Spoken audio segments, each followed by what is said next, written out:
episode, that rig guy promised that I would be doing the next one. Only because I outfished him at Barmera. Now, I'm still at Barmera, and I have another one on. So let's bring him in. The combo I'm using is a Sport Fisher, which I incidentally found on the side of the road in hard rubbish, and it is one of my favourite rods. So I've hooked up a double header, and I just snap my line.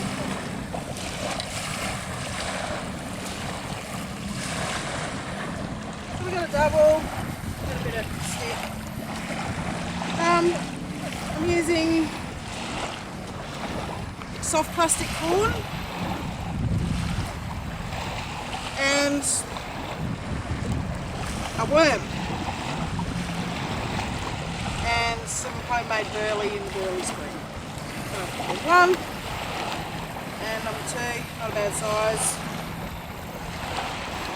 Open the grab can.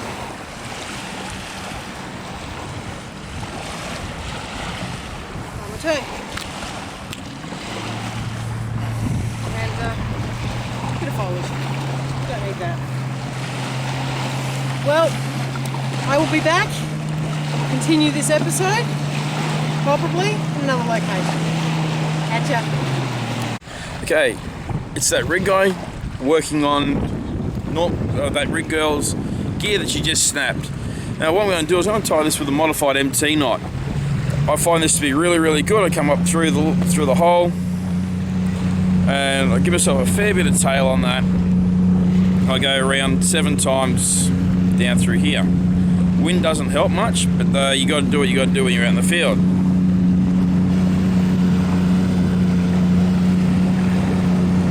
Alright, up 3.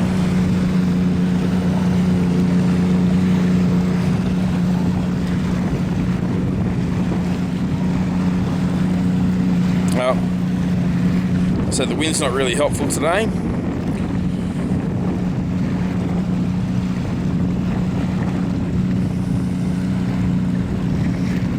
And neither's the braid.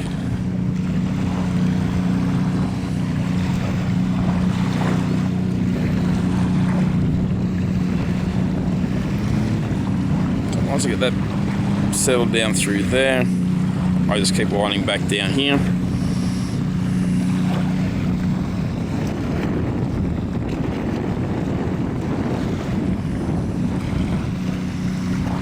Now I got to there, 7 wraps. I now hold that end there, and I'll come back. Kind of like the Albright knot.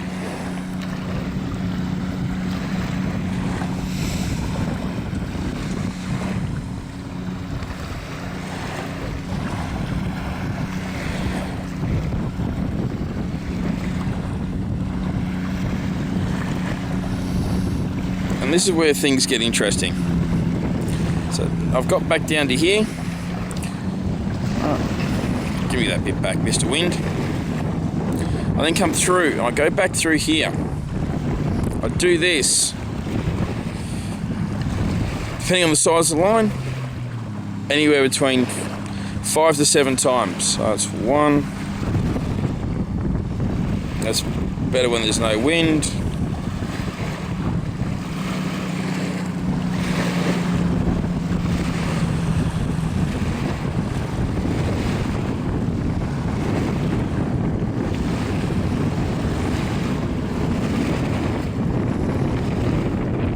That's 5, and it's just a matter of pulling it up, bit of wet, because you always need wet,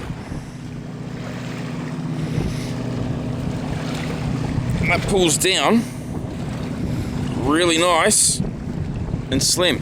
Beautiful knot. Never had it let go yet. So now next step, I'll go grab my scissors, I'll trim it up, and we'll get that rig girl back out in the water so she can finish her little episode. I'm that rig guy for that rig girl. Hey, it's that rig girl here again. As promised, part 2 of my challenge, maybe I guess you'd call it, or my catch too many fish. So we've been in Barmera and heading home. We've stopped at the Marook Game Reserve just to have another half hour or so, see what we can catch. So I'm using the Lovell Rigs T-Rig, which has a bowl sinker, like a running sinker type, with a burley cage, which is nice and packed full of burley, and 2 hooks. I've got soft plastic corn on one, and that was a fish just jumping, and I've got a worm on the other. So we're gonna, no worm. Well, I hate to tell you this, but your worm looks like it's disappeared. My worm is here. Okay, so the worm looks like a piece of corn. My worm is there. No, hold it back up. Worm. Hold it back up. Yeah. Hold it back Hold up. it back up. Sorry. Look at this. So she's put on a tiny, tiny little piece of worm. It worked in Barmera, so why not? I had a bit of success with this rig. I've been using it all day. There are carp jumping everywhere, so we might be lucky. And that rig guy's rod has been in the water for 30 seconds and it's going off. So we'll let him reel that in and get off the camera, and we'll be back to you shortly.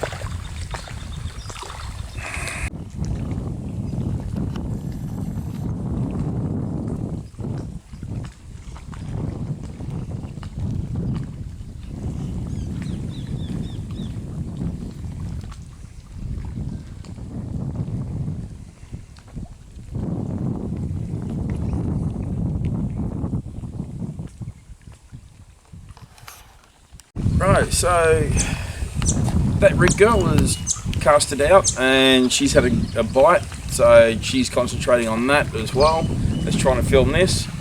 But I've got this fella here. You can tell he's a lot darker than what we've got over at Barmera over the last few times that we've been there.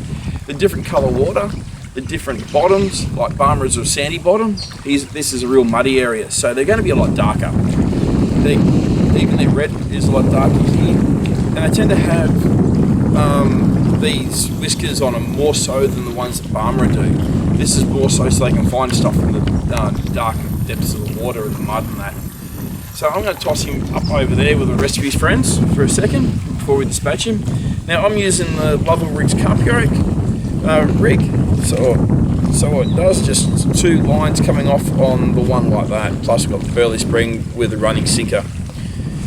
It seems to be working quite well. I did do it with braid, but found out that was an absolute horrible disaster. So now we're running with mono again, and it seems to be working a lot better.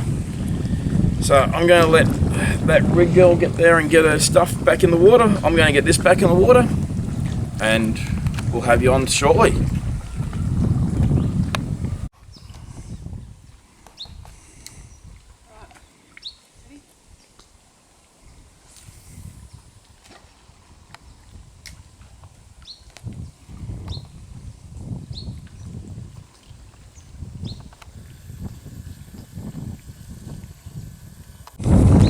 So guys, we're going to talk about sinkers.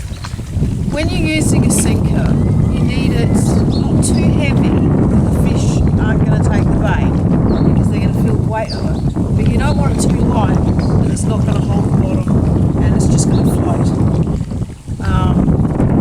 You want it to suit the type of fishing that you're doing. You need to research what your fish like, whether they like a heavy bait, whether they like a light, whether they bottom feed, or whether they top feed. If they top feed, you want to use a really light sinker with a float. If they bottom feed, you want to use something a little bit heavier. We haven't had much luck here yet. We've caught 1 fish, but it is getting on in the day, and we'll just keep going and see how we go for another 5 minutes, and then it'll be time to head home because It's starting to get very late in the evening or in the day, and we're going to run out of daylight very soon. Now, this has been great having you on my punishment channel. I guess you could call it that. Get out, get amongst it, tight lines, have fun. See you on the next video.